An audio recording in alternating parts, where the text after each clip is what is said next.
Hello everyone, this is Money Mom. Welcome to the channel. Today I want to chat with you guys about how we're wasting so much money on food and what are some practical tips. A few of these you haven't heard.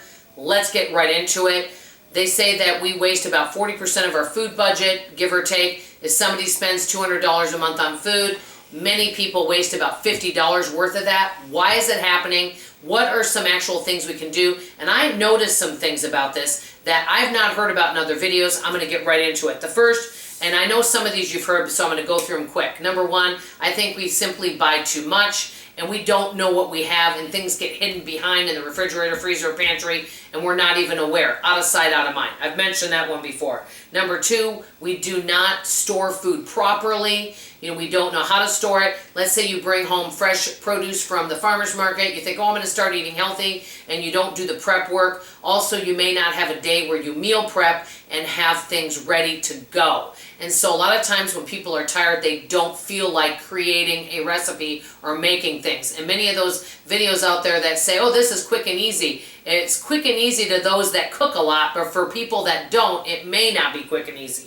Number three, and this is a huge one, especially during the holidays, people make too much food and you have tons of leftovers. One of my friends said, yeah, people love mac and cheese during the holiday, but you simply make too much, and a lot of times it doesn't heat well and you have way too much. One thing I saw one of the other YouTube channels doing, I think it was Mandy in the Making. I really like her. She's a really lovely lady, and she sometimes makes half recipes. So let's say you think you want to make green bean casserole, but you notice you've got so much left over and then you end up throwing it all out. I remember my mom doing that.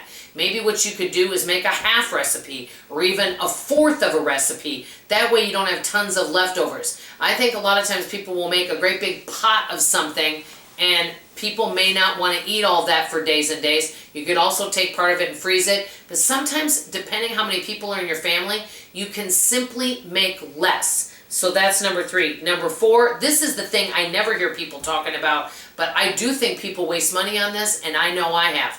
Sometimes people will see a brand new cookbook that comes out for a new eating plan they want to do. They go and buy this cookbook and they go buy all these trending foods. For example, it could be shakes, and they go buy all of it. I've been over to friends' houses in the past where they've got tons of protein shakes they're not even using, and they've got a cookbook, with all sorts of foods that they're supposed to use with ingredients, and they bought all these ingredients at a health food store and they're not using any of it. So you go on this bandwagon, you think you're excited, you're into it for a week, and then you go back to the way you're doing things. That wastes a lot of money. I know I've kind of done some of those things like that where you end up having so much of what I call trending food items or cookbooks. So that's something to be cautious of. The biggest thing is being cautious of what our family actually eats. What do they go through the quickest? What leftovers do you normally see yourself throwing out? Really take an inventory with that and pay attention, because you may end up noticing that, hey, my family doesn't really eat the whole big pot of vegetable soup. I end up having to throw some of it out. They eat it the first night. So really making what the family really loves and keep that. Also, I put on here donating some food. For example, you may find cereals on sale. That would be an example. And you're finding nobody's eating it. Well, before it goes out of date, is there somebody you can donate that to? And make a note, family does not eat this that much. I think if we actually paid more attention to what people are eating and what they don't, and also with that, have maybe 5 recipes that everybody gobbles up. Example, in my house, chili would be something that everybody loves. So you know that you always have those items on stock so you can make some of your favorite items. And make sure to pay attention to what people don't eat that much. That's kind of what I'm doing. Before signing off, I'm doing a quick shout out to a YouTube channel that I'm really liking. It's called Challenge Jackson.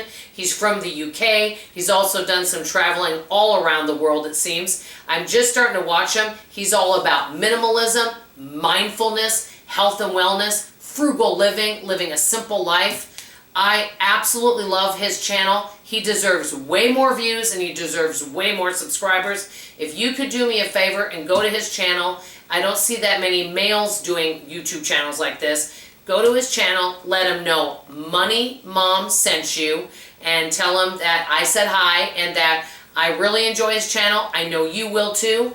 That's all I have to say. Let me know how you're saving money on food, and do you have food waste, and what do you do about it? That's all I have to say. I love you, I appreciate you, and I sure hope to see you on tomorrow morning's video. Bye-bye now.